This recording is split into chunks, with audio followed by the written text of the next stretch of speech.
we may need some help from other folks to help re-evangelize some areas in the United States. By the same token, at the same time, we need to be helping to evangelize those areas where the gospel is not yet, where the gospel is not yet being preached. One of the ways that we can do that is through our prayer support, and any missionary would tell you that's the primary thing.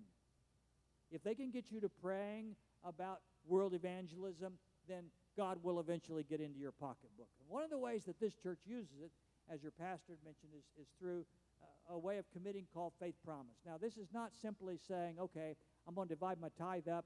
I'm going to give part of my tithe to missions and part of my tithe to the local church. Now, this is something that's over and above what you're normally giving to support this local church. It wouldn't do us any good just to move the same money around. We wouldn't be able to do that. And I don't know what the Lord might be speaking to you about, but even in the pandemic, we have some incredible opportunities around the world to preach the gospel. We have incredibly gifted people, techie kind of folks that have found the Lord, and they've been sitting in our churches and maybe haven't been using maybe very many of their tech skills, and all of a sudden that whole thing has opened up now. And I don't know what God might be speaking to you about, but, you know, God can take whatever it is that we offer to Him and multiply it in some incredible ways. A few years ago, when we came back to the USA and I wound up teaching at SNU, Faith Promise came around, and so we made what I thought was a pretty significant commitment that first year, and I don't know, it was about the third or fourth year into it. I wasn't there when our church that we were going to in the metro area had its Faith Promise thing. My wife was there, and so I got home. I was traveling somewhere that weekend, and I asked her, did you do the Faith Promise thing? And yep. And she said, I don't know if it's a good idea or not, but I doubled what we gave last year. And I said, well, of course it's a good idea. And what we've wound up doing is we just double tithe. 10% to local church and 10% for world evangelism. We believe in this. You might guess that we do. And I don't know what God might be speaking to you about. But I want you to know that His heart is for all nations. And let me just remind you of the story of Jonah. Jonah's story is not about obedience. Because although Jonah did wind up going to Nineveh, God is still upset with him at the end of that story. If you remember how that story ends, even if you don't remember, here's how the story ends. Jonah is mad. He's mad because God didn't destroy the city of Nineveh. Jonah winds up saying, I knew it. I knew you'd go soft on me. That's what he says in his book. I knew you wouldn't destroy this city. Jonah's mad because that city didn't get destroyed. He didn't like the Ninevites. And God says to him at the very end of that story, should I not care about these people, this city? I think that's the story God wants to say to us as we watch things on our television, as we hear news from around the world.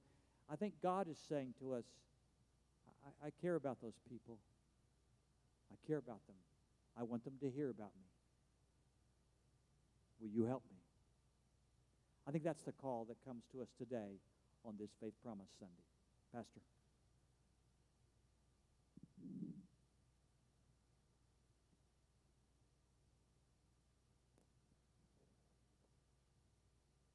Thank you, Dr. Culbertson. I'm taken aback by this last statement, should I not care about these people? Many of you have watched the news this week and watching what's been happening in Haiti, what's been happening in Afghanistan or around the world. And sometimes it's really easy for us to just get blind or maybe just overwhelmed and turn it all off. But the reality is God's kingdom is being built around the world. And there are people that need not only to know who Jesus is, they need to be cared for by their brothers and sisters. So that's the work of the church. And that's also the work that is happening here in Muskogee and that we want to be a part of here. There are people in need.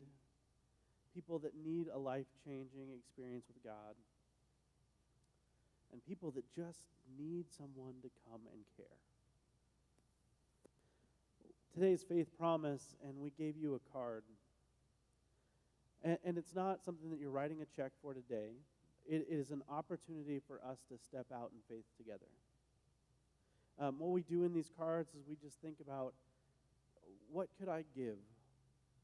Above my tithe, what could I give in order to impact the missions of the world? And that sometimes even impacts our own community. And it's just a leap of faith, a step to say, maybe it's something I don't know that I have. I hear stories from Marcia and from others, like they said that they're going to give this much for the year, and they're not sure where it's going to come from because everything's budgeted out. Everybody knows that we're all tight sometimes. But they said, we're going to give this much, and we're going to trust God. And all of a sudden, a check comes in the mail. They sell a car or something that they didn't expect that they had to sell, and it was the exact amount that they needed to fulfill that faith promise pledge. So what I'm going to ask you to do is to just take a few moments as you're leaving and contemplate what you would like to do. Maybe this is the first time in a leap of faith, even just to say, I don't even know that I could be faithful that long, but maybe it's just $5 a month. That's a leap of faith for someone who isn't consistent, right? But my hope is that not only is this about money, it's about our heart. It's about what we do and the opportunities that we take as a church body. So those cards can be filled out at your own leisure. And just place them in the joy box in the back. And you can bring those next week, or you can bring them this week. We're going to continue to collect them. And nobody in the room is going to know what you gave, and that's fine. It's all a promise and a step of faith between you and God. Fair? Would you stand with me as we offer a benediction?